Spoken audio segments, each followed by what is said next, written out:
You're listening to the Total Music Business Podcast, brought to you by Puzzle Maker Academy. Here's what happens when you think outside the box. It's time to navigate the music industry with confidence with your hosts, Denny McMahon and Andrea Succi.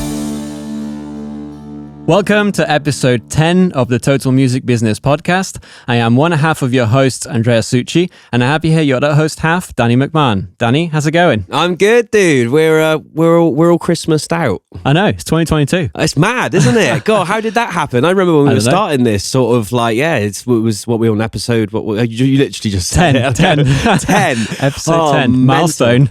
Yeah, God, it's come around so quick. But Christmas was fun. Christmas was great. How was yours? Yeah, it was nice. It's good to be back in Italy and see the family and everything. Of course. So, very good. And looking forward to this year. Do you have any resolutions?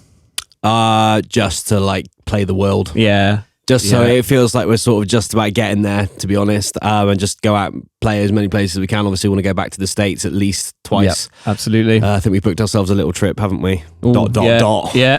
Dot. But we're not ruining it just yet, are we? No, we're not going to ruin it just yet. Okay. We're going to keep that as a surprise for y'all. Cool. But yeah, that's I'm good. I'm fresh. I'm ready to go 2022. Yeah, it's exciting. Mm-hmm.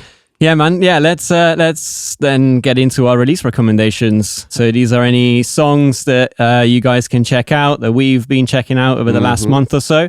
What's your one today, Danny? I've rinsed this within an inch of its life. Cool. I can't stop playing it. I just love everything about it. Mine is so Seth Ennis has just released some new music. He's a country pop artist, nice, based out of Nashville, and he's released basically. It's an A and a B side, cool. And it's so you got So Much and Just a Little. Personal favorite of the two is probably Just a Little. It's just my kind of song. Is like pops. Production is like massive, but it's really clever. You've kind of got the traditional country instruments in there. The sort of the banjo is quite high in the mix. Nice. But we've got some really cool vocal samples in there as well. Right. It's really interesting. It's kind of like an extension of the Sam Hunt vibe, but it's a little bit more. I don't know, a little bit more like sort of, I don't want to say upbeat because some of Sam Hunt stuff is, but it's kind of got that more sort of like poppy feel to it. It's kind of like the next stage on from where that stuff was for me. And that's what I absolutely love about it. There's just so much going on production wise, but everything's got its place. Like every bar, something's happening. It's I mean, I love him as a songwriter anyway. He writes for the band Camino, who I've spoken about on here before. Yeah, sure. So I love his vibe and what he's doing, but just him as a solo artist as well. I absolutely love his voice, love the production, everything about it. Go check it out. Nice, I will do. Yeah, I actually haven't had the chance to check that one out yet, but I will because that sounds really exciting. It wasn't very well documented. I didn't really see it as sort of pushed as much as I'd have liked to. Really, I sort of managed to find out about it through I think it was a playlist. Okay, but I didn't see it on the socials or anything, so I just sort of managed to come across it, and it was well worth my time. Amazing.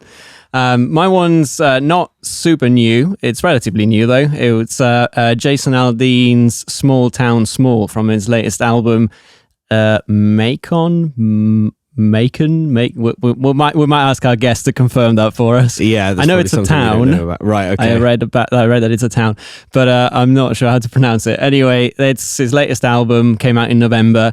I love this song in particular. I just like the way they mix the guitars. Mm-hmm. I mean, I like it in the whole album, but particularly in this song, they're just very forward. Mm-hmm. And that's cool because it pushes it makes it a bit edgier. Like it pushes it a little bit more into the rock side, which is what he does.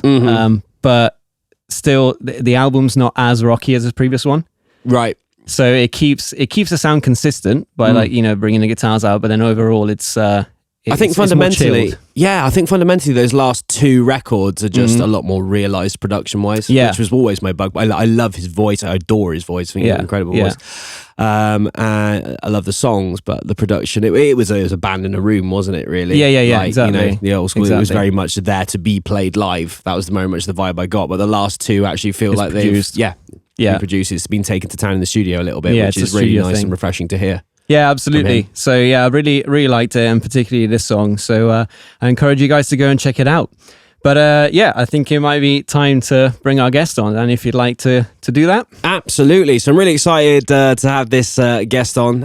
Really cool dude. I've been working with him for a little bit on the promotion side of things, but we'll get on to explaining a little bit about that as we go further into our chat. But a man who describes himself as a serial entrepreneur, ladies and gentlemen. Please welcome to the show, Mr. Tyler Boone. How's it going, man? Hey guys, what's shaking? Yeah, it's all good. It's all good over here. Thank you for joining us, as I say, so early. It's definitely the earliest wake-up call we've given a guest yet. We haven't had anyone from Pacific time yet, so thank you for joining us nice. so early. Yeah. I'm supposed to be going there soon. Not soon enough. In June, I'll be over in LA, so I've missed it a lot. So fingers crossed we get to go there soon. What are you going to be doing in LA? Playing some shows, hopefully. That's the plan. So I had sort of 4 or 5 shows booked in over there. I got some family over there as well. So I thought I was going to sort of integrate it all into one thing, really. That was the plan anyway. Well, dude, hit me up. I mean, there's tons of like awesome spots to play, but obviously everybody as a songwriter wants to play Hotel Cafe.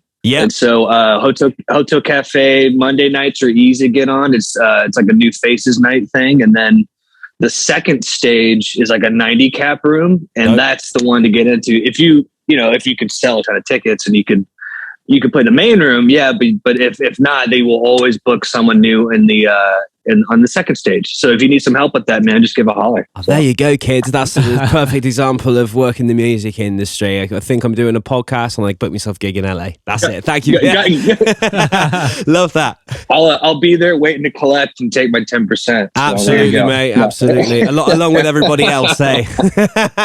All right. So kidding. There's so much to talk about with you. I usually ask 3 or 4 questions, so I'm going to try and make it as concise as possible. Let's start with you. As a musician, you're obviously massively influenced by blues music. I love blues music. That's how I learned how to play guitar. I think a lot of people did, still do. But what was it that got you into blues music in the first place? What was it that influenced you with the genre? Oh, well, that's awesome. Yes, man. Definitely guitar is my thing. I was, I guess, a sophomore, 10th grade in high school when I started playing guitar, and it was really punk rock to Blink-182 to then what everybody played in high school. There was Battle of the Bands, and so that was the cool thing. It was only one show a year, and we all sucked, but everyone was into metal. Right. And so I was a big Metallica dude for a second. And then when I turned 18 and graduated high school, there's an annual festival called the Crossroads Festival. It's put on by Eric Clapton. Yeah, dope. And it's in Chicago. Mm-hmm. And my dad got me a DVD when DVDs were still a thing. And that was it. I watched it and I was like, wait, you can play the guitar clean, not with distortion on it. And it kind of got me hooked. And then Stevie Ray Vaughan, definitely huge. And then obviously Hendrix, a guy named Doyle Bramhall II. He's one of Eric Clapton's side guitar players. And then there was a video of, which I used to hate John Mayer, but then he was gosh, man, this had to have been 2008, right? And so he looked really lame. He had he had 2 polo shirts, 2 of them popped up. But what he did is he was playing a Strat that looked just like Stevie Ray Vaughan's, with the tortoise shell pickguard. Uh-huh. But he did a riff of Machine Gun by Jimi Hendrix into one of his tunes, and it was just freaking dope. It was cool. It was really percussive. Yeah. And I just fell in love. And then my dad bought me, before I graduated high school, a Strat, which I still have. But yeah, man, that was kind of it. And then I switched all my amps from Marshalls to Fender, Hot Rods. And then from then I did have a band called Red House. We were not good because we were freaking 18 years old, but we started playing blues, man. And then eventually, fast forward, I guess, 11, 12 years later. So that was it. It was I got a DVD from my dad for Christmas. And I was like, what is this? And I kind of fell in love with the blues, man. So that was it. That's fascinating. Yeah. Love that. What a great story. Mm-hmm. What a great story. Yeah. So moving on to question 2. Our podcast is predominantly based around helping aspiring musicians find their feet in a professional setting. It's sort of trying to sort of branch that gap between doing it as a hobby to doing it as a job. That being said, you run something called Artist Formula, which I know is wonderful.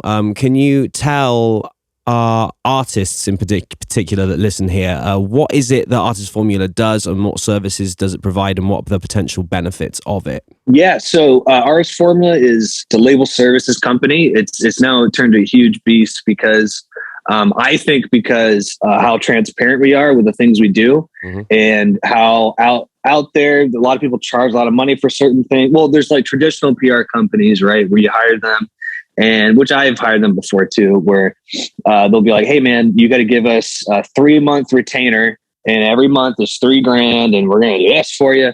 But they treat it like traditional PR, where they're like, if they don't land it, it's like, well, they could take a step back and be like, I think it was your music, but put out another record and we could land it next time. They can kind of fall back if they don't land it, right? Well, what we do, it's all a la carte. It's a menu, and it's like, what do you want? And this is digital marketing. We do have some options for press, because now we can verify musicians on Instagram, which everybody wants, right? But you need 5 press articles. That's why we offer some options.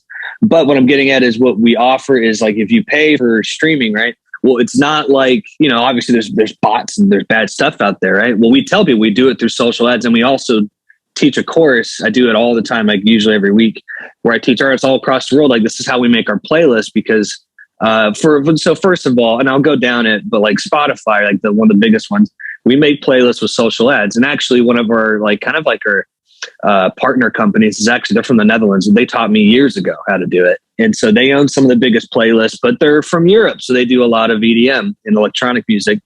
I live in America. And so I started this when I was living in Charleston, South Carolina, on the East Coast, and I live in LA.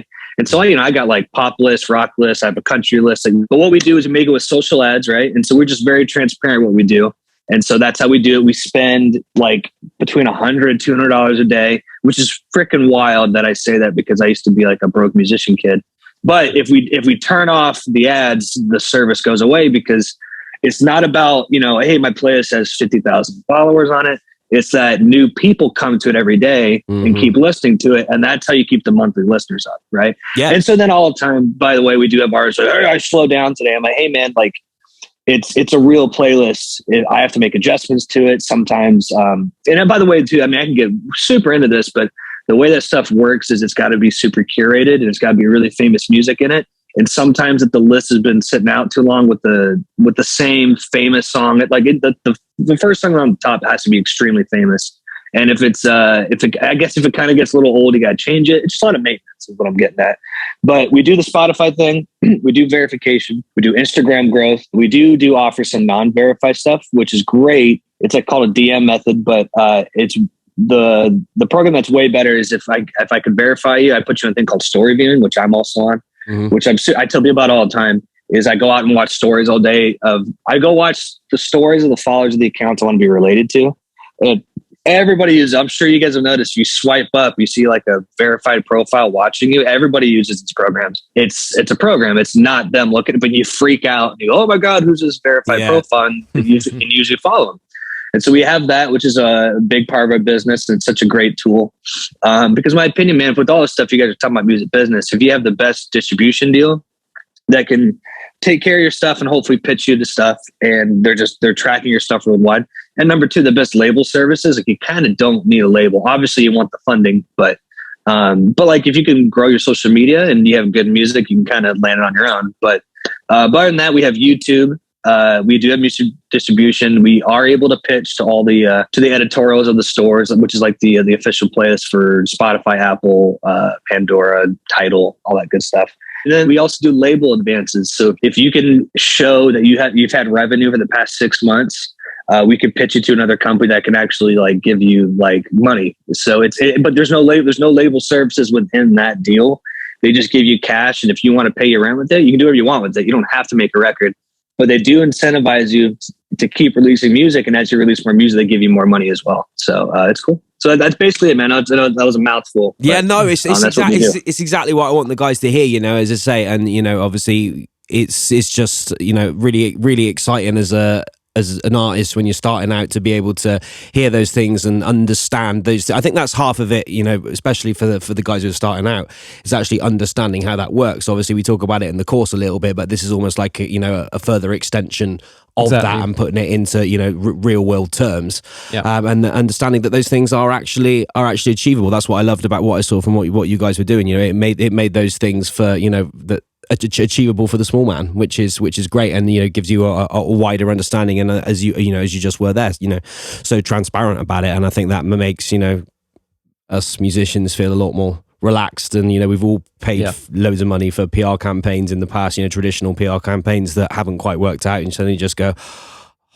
what do you do? Yeah. What do you do? You know, but so say something like that, it's relevant to what's going on right now. It's not like a lot of them that are sort of like 10, 20 years out of date, you know. Absolutely, yeah. Which is great, really exciting. So, okay, moving on to my next question. So as well as being a super talented musician, you own a bourbon company in Boone's Bourbon. Forbes magazine voted you in their top 6 bourbons. That's mad. That really is sick. For you, what is it that makes your bourbon so special? Well, dude, thanks for asking me. That's another huge part of my life. We're actually about to, in a couple weeks, open up to the public for, well, we already did, but we're going to be launching a thing called Start Engine. Mm-hmm. It's kind of like Kickstarter, but it's with equity. It's like a much bigger deal for investors. And so we'll our first, I mean, dude, I'm not a finance guy. I was a jazz guitar arts management major, but we're going to raise $1.5 million to grow the company, because it's all been my money.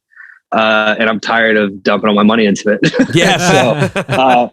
But it'll be cool to get my money back. But what I'm getting at is it's a big part of my life, man. Actually, because you know, you guys are so into country music. I do more Americana, blues. But when I used to live in Nashville, and we have a very big distribution deal in Nashville too, and we're growing there, you know, at a really nice pace. But I started the idea when I lived there, man, and it's such a special thing because 2 things. Every artist thinks it's, you know, I mean, when I was 25 when I started the idea, I launched when I was 28. I'm 31 now, but it's every artist wants like a liquor or a beer to their name, you know, and so that's cool because I think it does help your career, right? And it brands you, and it kind of makes you stand out, and it shows like a booking agent or a talent buyer or whatever that you're trying to connect with, like, hey, you know, I'm also a business. I'm not just like some guy that wants you to respond to my email, you know? For sure.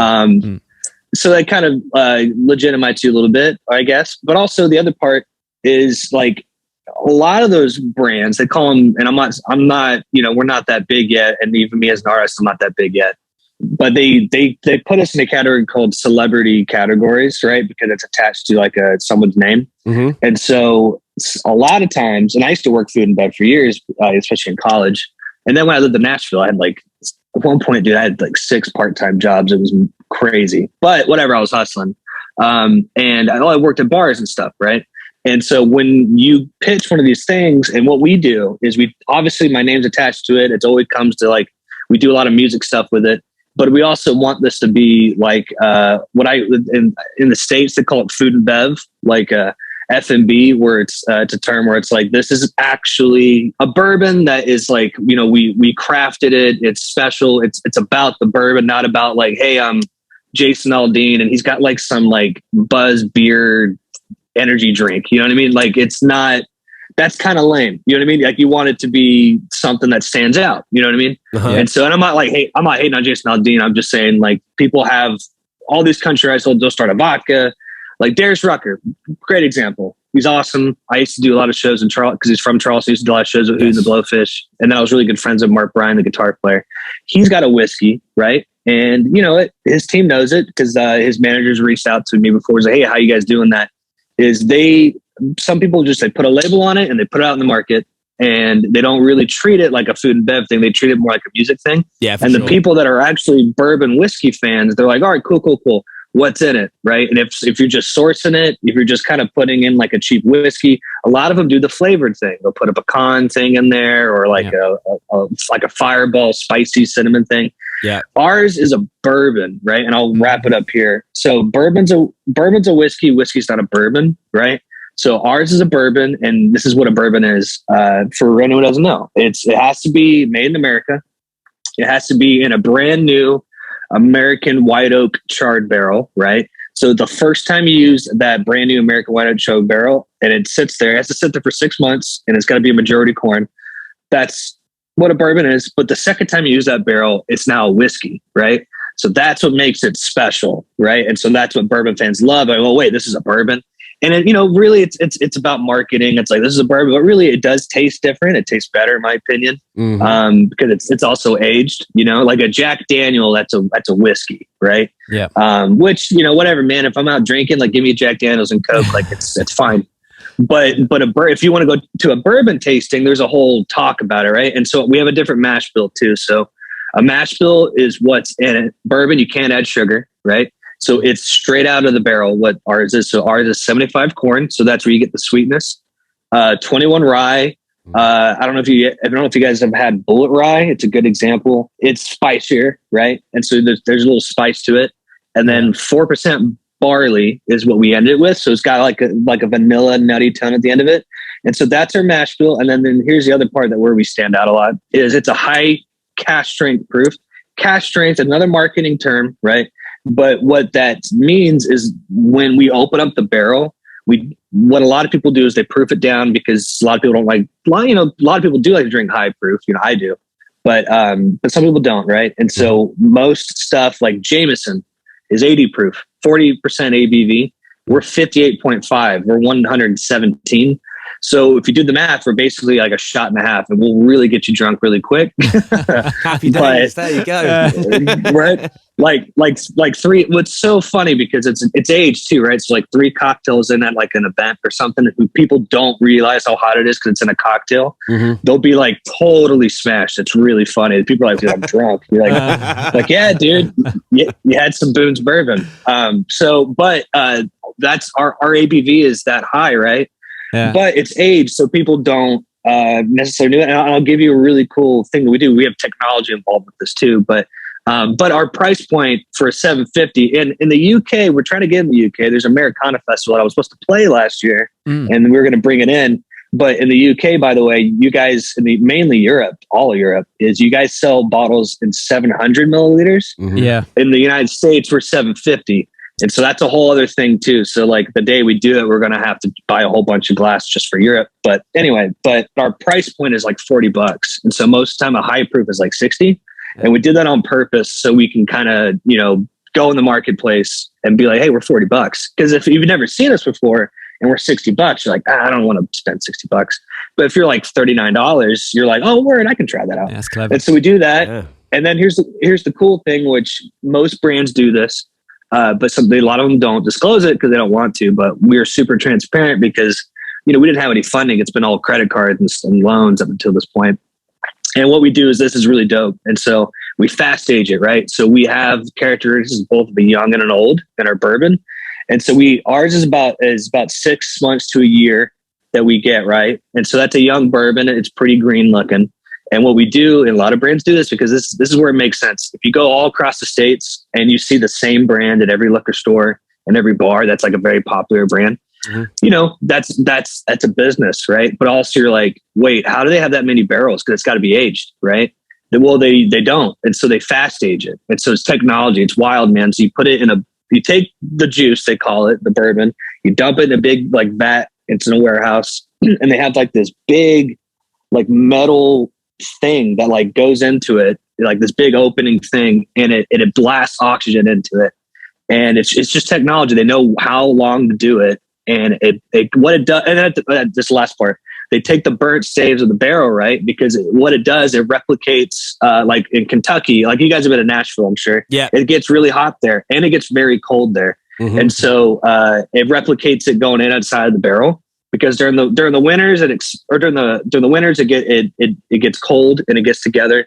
During the summers, it gets hot and expands. And then so when you open up a barrel, when you have it at the very top, after a couple of years, it goes down, right? And so, but it gets darker and you get the taste from the charred wood, right? And so that's what it does. It speeds it up and it takes like not that long.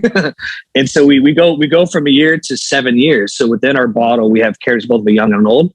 And so that thing you saw in Forbes, the top 6 thing, we won double gold New York, which is one of the biggest ones. That was 2020 or 2019. I think it was 2019. It was right before COVID. And it was 2019 when we got that, but it's like December, so it's like basically 2020.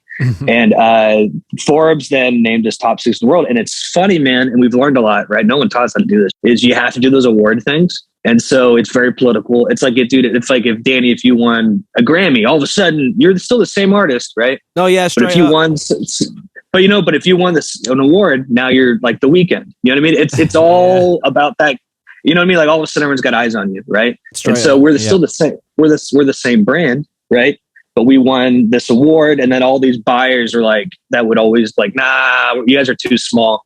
Like for big retail stores, all of a sudden they're like, hey, we'll pick you up. You're like, what? You know, it was night and day. So that changed our company. So yeah, man. So that's I know that's once again a lot of stuff I vomited, but that's what a bourbon is, and that's what we do, man. So it's pretty cool. Oh man, I love honestly. That. Yeah, no, I mean you're massive into it, aren't you? Yeah. Actually, that's really interesting about the bourbon thing and the whiskey thing. I didn't know that difference. So that's really cool. But man, when you guys ship to the UK, let me know because I'll be buying it straight away. Adding to your collection, I'm Absolutely. sure.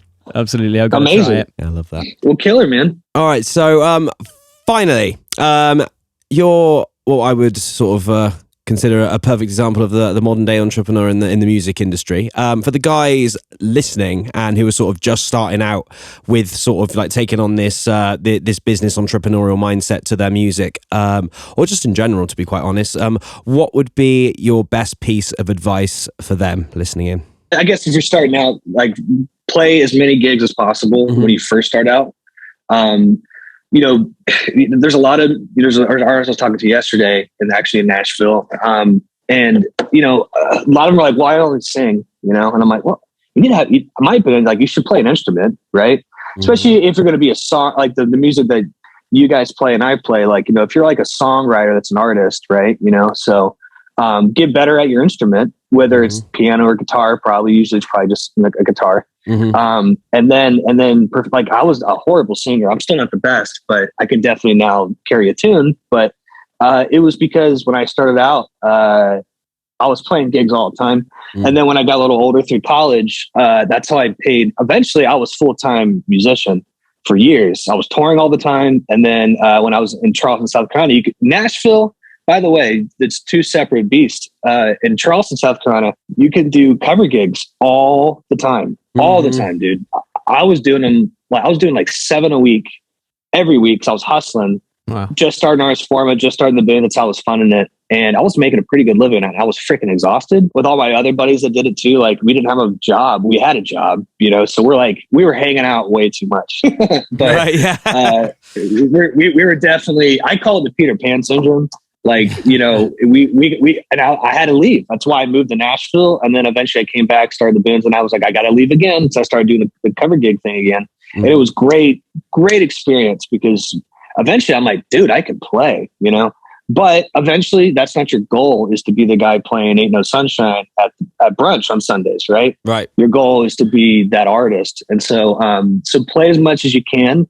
But once you get to the next level where you're like, hey, and dude, it's, you know, it's being an entrepreneur, right? You got to take the leap, and it's scary. But I was like, I got to go to LA. And I didn't have a job when I moved here. Still don't have, I have a job, right? But I don't work for anybody. And now it's turned into a beautiful thing. So I just play as much as you can, and then know when to take the jump of like, all right, cool. I can't, because the thing is, man, if someone comes in and, you know, like a booking agent or someone, and they see you playing 5-10 times a week, you know what I mean? And they're like, this guy's a cover gig guy.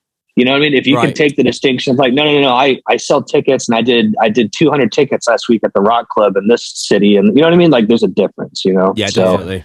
So I would say that for sure, man. And then invest as much as you can into you. Like if you, all the time musicians are like, I'm broke. I'm like, well, don't go out. You know what I mean? Like, save your money, you know? Definitely. And then that mindset thing is vital, I think. It's crucial. It's crucial because, dude, no one cares about your career as much as you know? So, and then when you go make a record, don't do it cheaply. You know what I mean? Like, you know, go raise the money, save the money. I never had parents to give me money for a record ever. I did like 4 Kickstarters. I had credit cards, PayPal loans, you know what I mean? And the record sounded great. You know what I mean? And so that's a big part too, because obviously go find a good producer too to take your song apart and put it together and then make the song better. It's always about the song, but if sonically it sounds like crap, then you're going to sound like crap. So you need to invest in that. And then the last part is as much money, usually double, that you put into the record, you know what I mean? You need to put that into marketing, you know, but you know, take your time. There's so many scams out there, dude. So don't go with the first one. I still get those emails, you know what I mean? Like, hey, like we discovered you. I'm like, this is a mass email, back off. Yeah, so, legit. You know, Yeah. but definitely that, man, you just got to just treat it as a job, you know, just keep your head down and your blinders on and keep working. Perfect. So many relevant points in there. There you go, guys. So with that in mind, thank you very much for that, Tyler. I'm going to pass you over to Drea, who's going to hit you with some quick fire or maybe not so quick fire questions, depending on how we answer them. But enjoy. I'll see you guys on the other side. Yeah, man. The question is quick, but you can go into as much detail as you like. This is just to get a little bit more into the character of our guests. And so if you're ready, Tyler, we'll hit you with the first one. Yeah. All right. What is your desert island disc? What is my what? Your desert island disc. Now we were worried that this might be slightly too British. Every time we've had someone from the States on, they've been a bit like, "Hold on, what?" Okay, so what we mean by this is, what is the one album that you would take with you on a desert island? Oh, see, I kind of thought that's what that was. Yeah, that's cool. Yeah.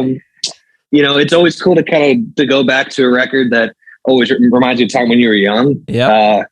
The one album that like I can listen to back to front, man, all the time, and I don't listen to it a lot all the time, but because it makes it more special when I don't. Is seriously, man, is what an album is.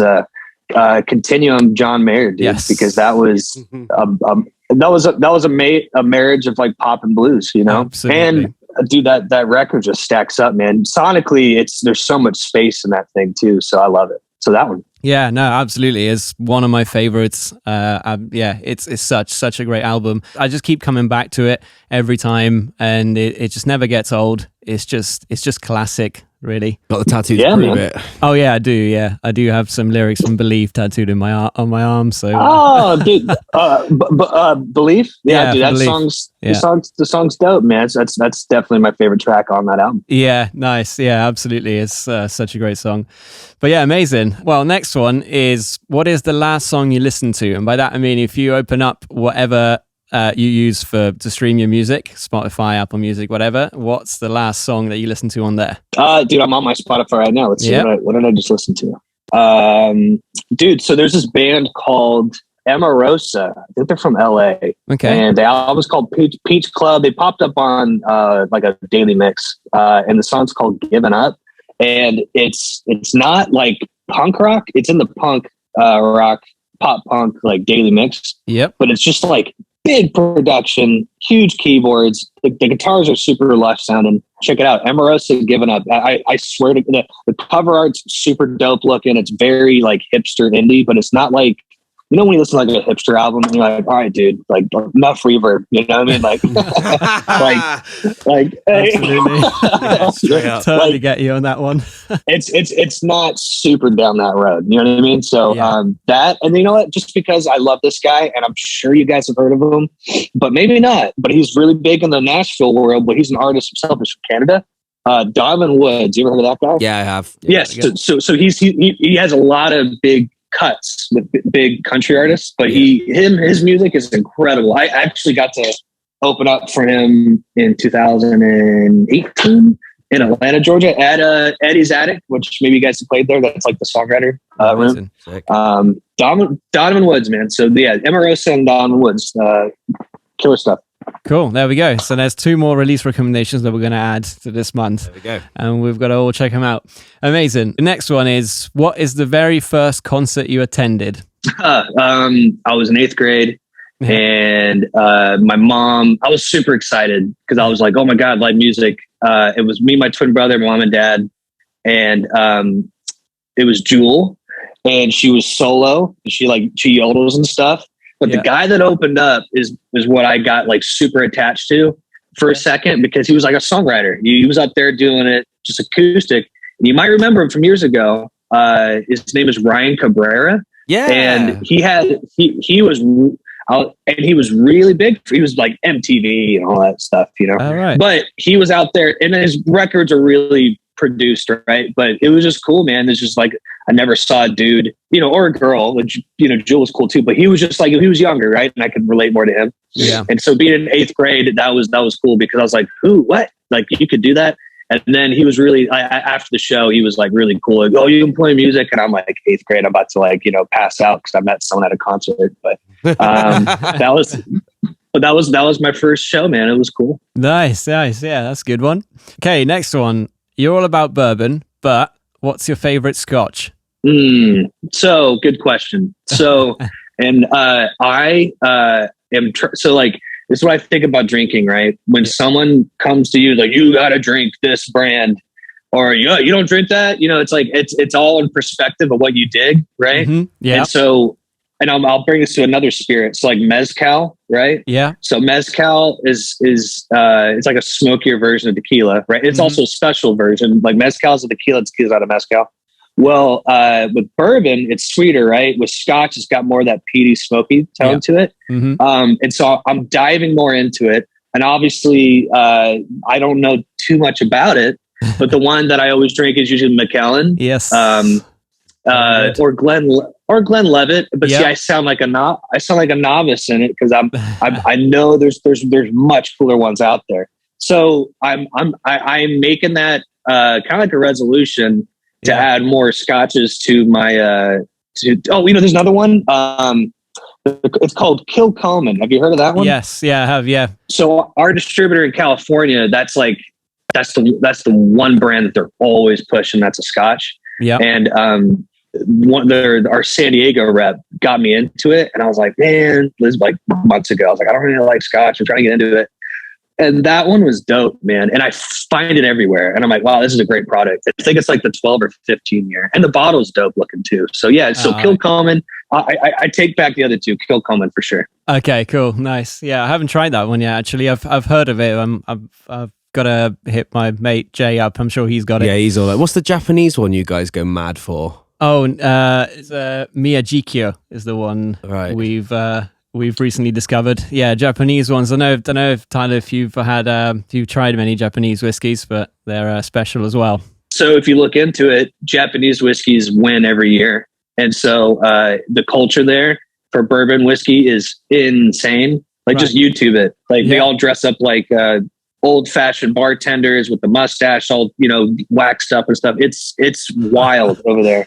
And some huge Japanese company just bought Jim Beam, so they're taking over. It's just the culture is nuts, man. So no, Japanese whiskey is incredible, and honestly, man, it's really good stuff too. And just the labels look dope. So for sure, I like Japanese whiskey. Yeah, nice. So next one is, what topic would you speak about if you were asked to give a TED talk on something outside of your main area of expertise? Good question, dude.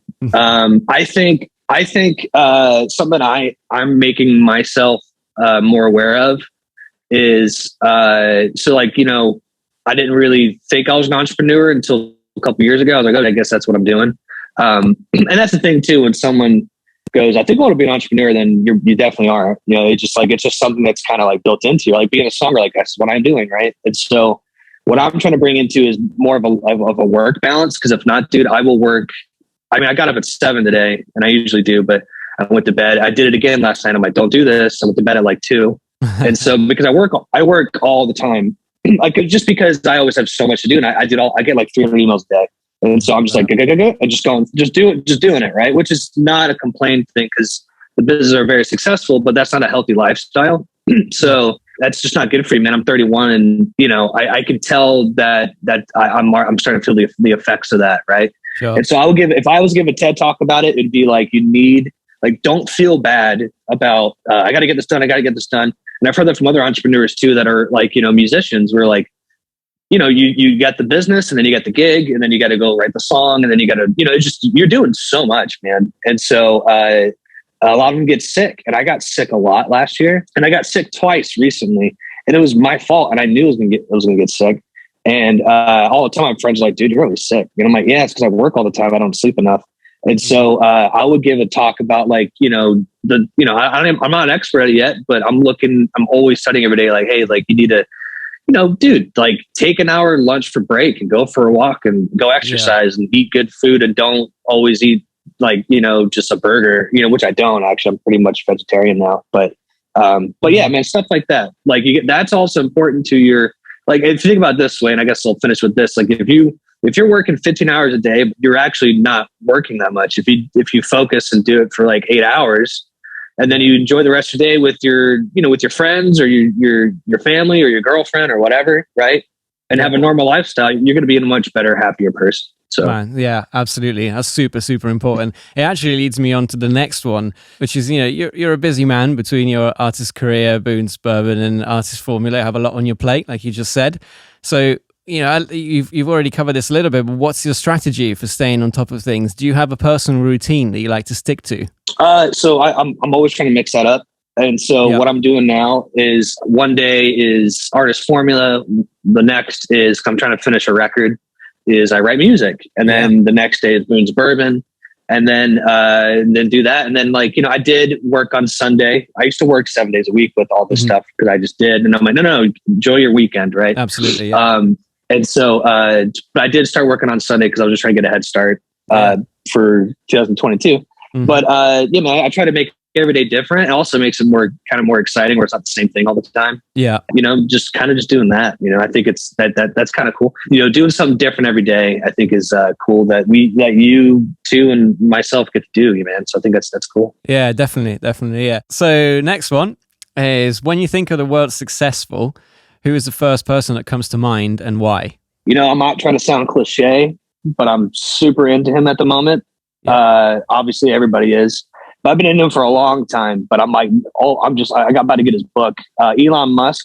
Yeah. Not because he's like the talk of the town, but if you really read into his story, entrepreneur since day one. Like he started PayPal, right? Mm-hmm. And then he got 180 million. Well, the day that he went on his first vacation with his back then wife, I think his first wife. He was flying to Australia or something. And, and I'm getting into this, like, we're about to, now I have a head of finance, which is crazy. I gave a guy 10% of our company. He's like our numbers guy, and he's an entrepreneur too. And we're about to hire more people. We're about to have a board. It's freaking nuts, right? When we do this money raise. And I don't want to lose my company because I started it from nothing, And it was just interesting stuff of him. What I'm saying is he was he was up in the air, had no reception, and then the board kicked him off. You know what I mean? And he lost his own company. And then he got 180 mil out. You know what I mean? But just it's like you think a guy like that, any successful person, it was easy the whole way. It's like, no, that guy had hardships all the time. You know what I mean? Yeah. And so just, stories like that keep you going. Cause I've had to fire people before, and I was like, how do I do this? I don't want to be a jerk. Sure. And he has good interviews. Or it's also you don't want to get pushed around by your employees because you want to be the good guy, and then you're like, wait a second, I'm getting taken advantage of here. Yeah. And so he just has really good insight on a lot. Obviously, he goes off the beaten path and talks about how we need to populate Mars. but when he talks about business and stuff like that, you're like, that's really nice to hear. So I'm just really into him at the moment, man. Because he has 10 companies. He's been doing it for freaking ever, man. And then when he got his 180 mil, he split it between all his companies and, basically tied up all his assets up and could have went broke. Most people have just been like, all right, peace, I'm out. You know what I mean? So I'm going to go be on vacation the rest of my life. So it's just very inspiring. So I usually I would have said a musician, but I'm really into that at the moment. So yeah, I love it. Absolutely. Yeah. I want to check out his book as well. I've seen it come out recently. So yeah, absolutely. Well, just a final one. If you have any ask or request for our audience, any parting words? Dude, this was fun. I always love doing this stuff. Wish you guys the best. If you guys ever want to hit me up, just hit me up at tyler@artistformula.com.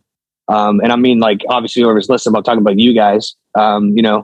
Always happy to collab and do stuff, man. Sweet. Sounds amazing. Great. Yeah, we'll put all this in our show notes so people can link up with you. But thanks so much, Tyler, for being on the show, for sharing all your words of wisdom with all of us. It's been a lot of fun.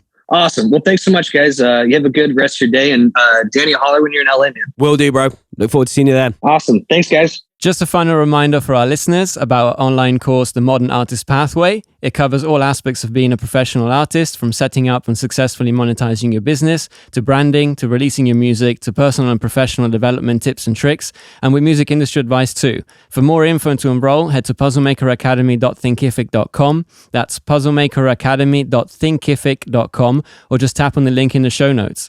Also, don't forget to sign up to our mailing list, which goes out once a month and keeps you up to date with all the latest news from the worlds of the Puzzle Maker Academy and Puzzle Maker Studios, and gives you useful free bonus content as well. Thanks again for listening, and hit subscribe to get notified of future episodes. Take care until next time.